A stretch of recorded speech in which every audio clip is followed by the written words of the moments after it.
Hello, आप सभी को मेरा नमस्कार। मेरा नाम अनिल भंडारी और आज मेरे साथ हैं हमारे विद्यालय के प्रधानाचार्य श्रीमान उमाकांत पंत जी। आपको शिक्षा के क्षेत्र में काफ़ी लंबा अनुभव है।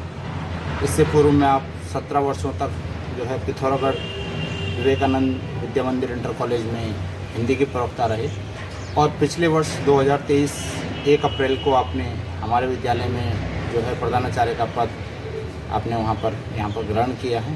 तब से आप उस पद की शोभा बढ़ा रहे हैं। तो आज सबसे पहले मैं जो है प्रधानाचार्य जी का अपने कार्यक्रम में स्वागत करता हूँ। तो सर, जो ये हमारा कार्यक्रम है सर, ये जो है बोर्ड परीक्षा मंथन, इस पर जो हमारे छात्र छात्राओं को किस प्रकार से लाभ मिल सके, आप जैसे अनुभवी लोगों के अनुभव का, इसलिए हमने ये कार्यक्रम शुरू किया है। बहुत सुंदर कार्यक्रम जी। तो सर, मैं सबसे पहले ये चाहूँगा कि आप अपने थोड़ा बहुत शिक्षा दीक्षा और अपने अनुभव के बारे में अगर हमें बता पाएँ तो। जी। सर्वप्रथम तो सभी को मैं नमस्कार करता हूँ। अनिल जी, शिक्षा दीक्षा के क्षेत्र में यह है कि मैं MA B.Ed हूँ। मैंने MA अल्मोड़ा कैंपस से शोभन सिंह जीना करके अपना विश्वविद्यालय वहाँ पर बना है। अब उस कैंपस से मैंने MA किया और उसके बाद मैंने B.Ed की शिक्षा पूरी की और उसके बाद 2007 में मैं विवेकानंद इंटर कॉलेज पिथौरागढ़ में एक आचार्य के रूप में मुझे सेवा करने का उधर अवसर मिला। तो उसके बाद लगातार हम शिक्षा के क्षेत्र में ही काम कर रहे हैं और शिक्षा के क्षेत्र में मैं डबल MA हूँ। वैसे हिंदी से भी हूँ और मैं इतिहास से भी MA हूँ और अपने जो TET हैं TET क्वालिफाइड भी हूँ और बच्चों के बीच में रहना अच्छा भी लगता है। तो MA B.Ed कर रखा है, तो हमने शिक्षण के क्षेत्र में ही कार्य करने के लिए किया है, इसलिए लगातार हम बच्चों के बीच में काम करते हैं।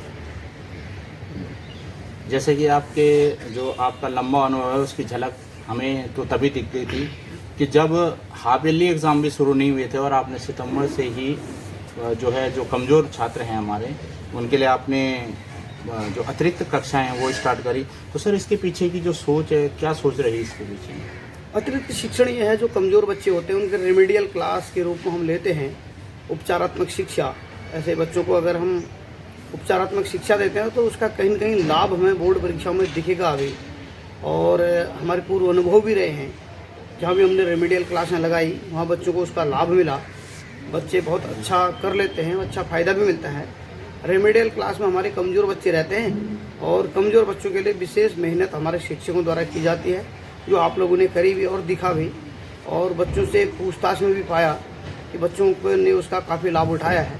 शायद बोर्ड परीक्षा में उसका लाभ दिखेगा। तो सर, जो हिंदी सिलेबस, जो हमारा यूके बोर्ड का हिंदी विषय का जो सिलेबस है, अगर हम इसके बारे में बात करें तो ऐसे कौन से टिप्स हैं कि जो आप हमारे बोर्ड के परीक्षार्थियों को विशेष रूप से देना चाहेंगे? अगर हिंदी विषय बच्चे ने बहुत सही तरीके से पढ़ रखा है, अगर वर्ष भर उसने शिक्षक के साथ सहयोग किया है और उसने मनोयोग से पढ़ा है, तो हिंदी विषय में बहुत कठिन भी नहीं है। बच्चे बहुत अच्छे अंक ले आते हैं। 60% 70% अंक तो बच्चों के पेपर के अंदर, अगर बच्चे ने पेपर को समझ लिया तो पेपर के अंदर से इतना कार्य कर सकता है। और प्रश्न पत्र बच्चे एक समय सीमा के अंदर हल करें, ये उनके लिए थोड़ा चुनौती रहती है, क्योंकि हमारे जो विज्ञान वर्ग के बच्चे होते हैं उनका लेखन की स्पीड थोड़ा कम रहती है। हिंदी में लिखना बहुत ज़्यादा होता है, अंग्रेजी जैसे विषय में भी लिखना होता है। तो बच्चों को अगर लिखने का अभ्यास है तो बहुत बढ़िया कर लेते हैं वो हिंदी विषय में। ठीक, बिल्कुल सर, सही। ये बात तो आपने बिल्कुल सही की कि स्पीड हमारी पर्टिकुलर मतलब तेज़ होनी चाहिए। जी जी। तो सर, कुछ ऐसे जो हमारे पाठ हों हिंदी में कि जिनसे आप देख रहे हो कि पिछले कई वर्षों से प्रश्न आ ही रहे हैं, क्या कुछ लेसन हैं हिंदी में? क्या है कि जो अपने प्रथम पाठ हैं, 2-3 पाठ आरंभ के, उन पाठों से बहुत अच्छा आता है। और वैसे हालांकि इंटरमीडिएट में मैं पढ़ाता हूँ, इंटरमीडिएट में मेरा पढ़ाने का अनुभव भी रहा है। जी हाँ। और अधिकतम प्रथम पाठ से ही बच्चों के लिए जो 2-4 पाठ फर्स्ट के हैं और जो महत्वपूर्ण पाठ हैं, जैसे भक्तिन है और उधर बाजार दर्शन है, शिरीष के फूल है, पाठों से बहुत ज़्यादा आता है। और जो अपना प्रिंट मीडिया है वहाँ से भी बच्चों का अच्छा आता है और बच्चे अच्छा कर लेते हैं, ऐसा मुझे लगता है। बिल्कुल बिल्कुल सर। और जैसे मैं एक देखता हूँ हिंदी का पेपर, तो जैसे आलेख है सर, आलेख है, निबंध है, या जो दीर्घोत्तरीय जो प्रश्न हैं, तो इनकी क्या लिमिट रखी जाए, मतलब कितना लिखा जाए इनको कि जो अच्छे नंबर आ सके? मैं बोर्ड मूल्यांकन के दौरान देखता हूँ कि बच्चे जो आलेख लिख देते हैं वो बहुत ज़्यादा भी लिख जाते हैं कई बार, जबकि 5 नंबर का क्वेश्चन है तो उसको एक पेज पर समाप्त होना चाहिए, और यदि निबंध है वो कम से कम 2.5 पेज और अधिकतम 3 पेज तक जाए। बच्चे कई बार क्या करते हैं, निबंध लिखने में भी समय बर्बाद कर देते हैं और उसी निबंध को 8 या 10 पेज पहुंचा जाते हैं, जिससे उनके कई प्रश्न छूट जाते हैं। तो इसलिए बच्चों को भी ये बताना भी जरूरी होता है कि इसको 2 या 2.5 पेज में ही सिमट लिखें आप लोग, ताकि उन्हें उनके बहुत अच्छे नंबर आ जाएं।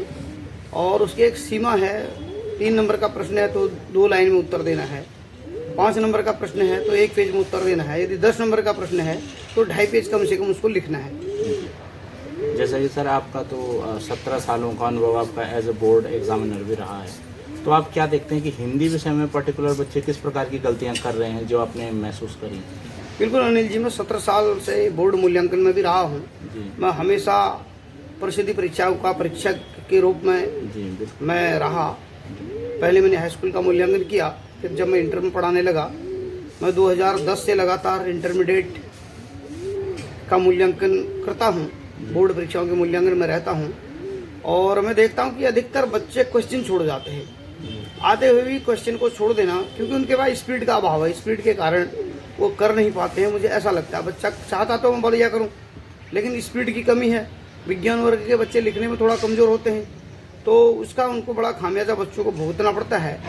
और बच्चे कई बार बहुत बारीक बारीक गलतियाँ देखता हूँ मैं। बच्चे क्या करते हैं कि क्वेश्चन को छोड़ देते हैं या पेज छोड़ देते हैं, पेज छोड़ने के बाद 2-3 पेज छोड़ने के बाद लिखते हैं। ऐसी छोटी छोटी गलतियों से बच्चों को बड़ा नुकसान होता है, जो मैं चाहता हूँ कि आगामी परीक्षाओं में बच्चे ऐसी गलतियाँ ना करें और एक क्वेश्चन का उत्तर समाप्त होने के बाद हिंदी और अंग्रेजी जैसे विषय में उनको उसके पाठ का नाम और लेखक का नाम भी जरूर लिखना चाहिए।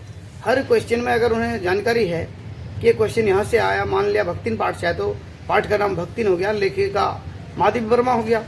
मान लिया बाजार दर्शन से क्वेश्चन आया तो पाठ का नाम बाजार दर्शन और लेखक का नाम जैनेन्द्र कुमार। इसी प्रकार से पीछे अपने जूझ कहानी है, अगर जूझ कहानी से प्रश्न आ गया तो उत्तर लिखने के बाद हाईलाइट करके कहानी का नाम जूझ और लेखक आनंद यादव। इससे क्या होता है कि एग्जामिनर प्रभावित होता है, और एग्जामिनर प्रभावित हुआ तो बच्चों को निश्चित रूप से बहुत अच्छे नंबर मिलते हैं। जी। तो सर जैसे जिस बच्चे की राइटिंग अच्छी है, यानी एक छात्र की अच्छी राइटिंग उसको अच्छे नंबर दिलाने में कितनी मदद करता है उसकी?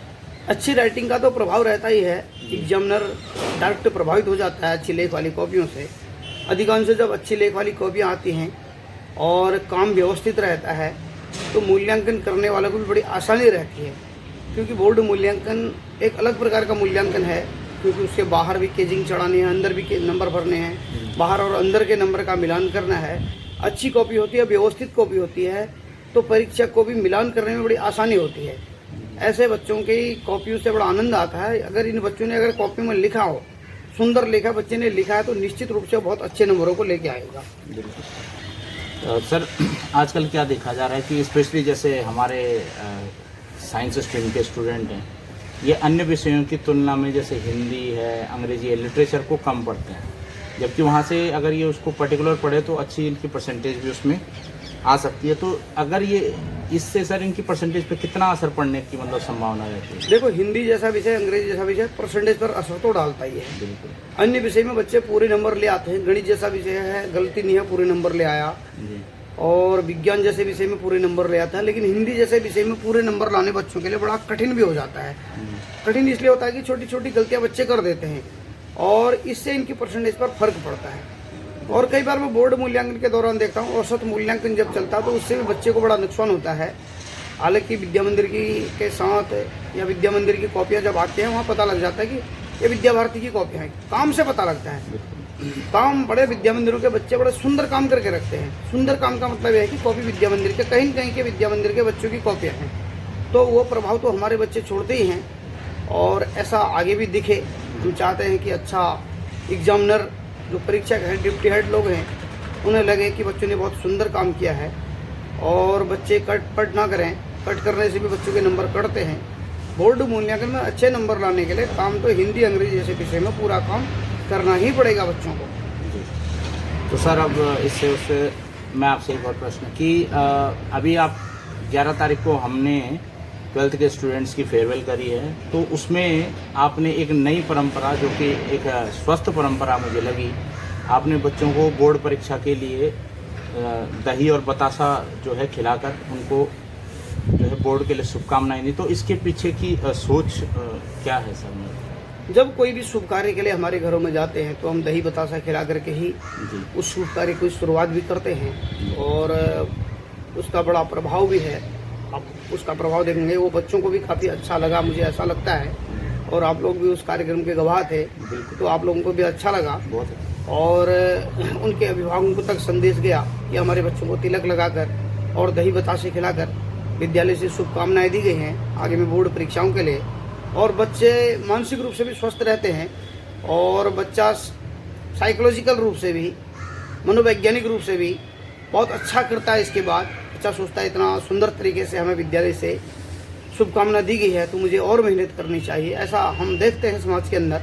और निश्चित रूप से बच्चे इस बार बहुत अच्छा कार्य करेंगे, ऐसा मुझे यहाँ पर लगता है। तो सर आज का आखिरी प्रश्न आपसे, एक छात्र है जो जिसने मतलब कुछ लापरवाह है, उसने साल भर पढ़ाई नहीं की, लेकिन क्या कुछ ऐसी उसके लिए ट्रिक्स हो सकती हैं कि भाई कम से कम पास तो हो ही जाए? उसके लिए तो सर सारे सब्जेक्ट कठिन है, चाहे हिंदी हो चाहे कोई हो, तो ऐसे क्या ट्रिक्स हैं कि वो बेचारा पास तो हो ही जाए? मतलब वो हम देखते हैं अगर बच्चा गड़बड़ है तो फिर वो सारे विषय में गड़बड़ है। बिल्कुल सर। अब हिंदी जैसे विषय में बच्चा पासिंग नहीं ला पा रहा तो हम अनुमान लगाते हैं फिजिक्स में क्या लाया होगा, फिर केमिस्ट्री में क्या लाया होगा, या अंग्रेजी में क्या लाया होगा।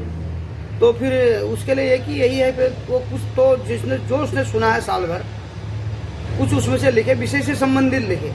आजकल सरकार भी नहीं चाहती है कि किसी बच्चे का रिजल्ट खराब हो, वो भी सोचते हैं अगर विषय से संबंधित लिया है, बच्चे ने लिखा है, तो कुछ न कुछ नंबर बच्चे को दिए जाएं, लेकिन उसने कॉपी में लिखा हो।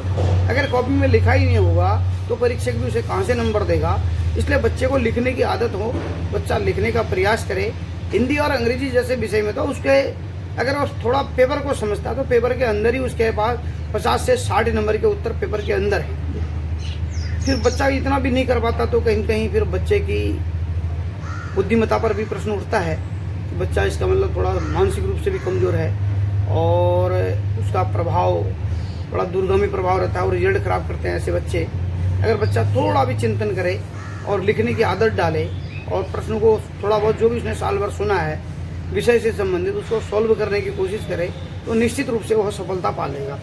बिल्कुल सर। तो बोर्ड परीक्षा से हटकर आपसे मैं कुछ प्रश्न एज जो आपको बताना चाह रहे हैं उसके रिलेटेड पूछना चाहूँगा कि सर अभी नए सत्र के लिए आपकी मतलब क्या तैयारियां रहेंगी? कि क्योंकि अभी मैंने देखा कि अभी तो सत्र शुरू होने में समय है, लेकिन हमारे विद्यालय में कम से कम 150 एडमिशन हो चुके हैं और सीट्स बहुत कम हमारे यहाँ लिमिटेड बची हैं। तो ये पहले ही आपने इतने समय पहले ही शुरू कर दिया, दिसंबर में तो मेरे ख्याल से लगभग एक पहला टेस्ट हो गया था। तो इसके पीछे की भी जो आपकी सोच है उसमें आप मतलब मुझे यूँ लगता है काफ़ी दूरदर्शी सोच है वो। अनिल जी देखिए, सोच हमारी ये विद्या भारती के अधिकारियों की सोच है और अपने जो विद्या भारती के विद्यालय हैं आज पूरे विश्व के अंदर सबसे नंबर 1 विद्यालय चलते हैं और छात्र संख्या के आधार पर भी हम विश्व के सबसे बड़े शैक्षिक संगठन में काम कर रहे हैं और ये गैर सरकारी शैक्षिक संगठन है और लेकिन हम छात्र हितों के लिए निरंतर प्रयास करते हैं। तो समाज का विश्वास भी है, समाज का भरोसा भी है कि समाज हम पर सबसे ज़्यादा विश्वास करता है और इसी कारण इन संस्थानों में प्रवेश की मारामारी भी रहती है। और आप लोगों की मेहनत से, विद्यालय के शिक्षक स्टाफ, शिक्षिका बहनों के स्टाफ की मेहनत से हमारे विद्यालय में वर्तमान में 150 करीब नवीन प्रवेश हो चुके हैं। इसका श्रेय सारा विद्यालय परिवार को जाता है और विद्या भारती को जाता है। तो जैसे कि आज आपने देखा प्रधानाचार्य जी ने हमें अपने अनुभव के आधार पर, क्योंकि उनका काफ़ी लंबा अनुभव रहा है शिक्षा के क्षेत्र में, उन्होंने जो हमारे आगामी बोर्ड परीक्षाओं के छात्र हैं उनके लिए अपने जो मार्गदर्शन उन्होंने दिया, इसके लिए मैं आपका बहुत बहुत धन्यवाद करता हूं सर कि आप अपने समय निकाला।